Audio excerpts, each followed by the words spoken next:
Hi guys, cauliflower recipe കണ്ടാലോ.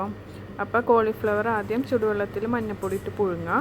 അതിൻ്റെ ശേഷം സവോള, പച്ചമുളക്, വെളുത്തുള്ളി, ഇഞ്ചി, കറിവേപ്പില, തക്കാളി, മല്ലിയില മാറ്റി വെക്കുക. അതിൻ്റെ ശേഷം ഒരു പ്ലേറ്റ് എടുക്കുക, അതിൽക്ക് ഒരു പാത്രം വെക്കുക. അതിൽക്ക് ഈ പറഞ്ഞ എല്ലാ ഇൻഗ്രീഡിയൻസും കൂടിയിട്ട് ഇടാം. അതിൻ്റെ ശേഷം മഞ്ഞൾപ്പൊടി, ഈ കാണുന്ന പോലെ മുളക് പൊടി, മല്ലിപ്പൊടി, ഈ ഒരളവിൽ മല്ലിപ്പൊടി, പിന്നെ ചിക്കൻ മസാല, ഗരം മസാല എന്നുള്ളതൊക്കെ ഇട്ട് കൊടുക്കുക.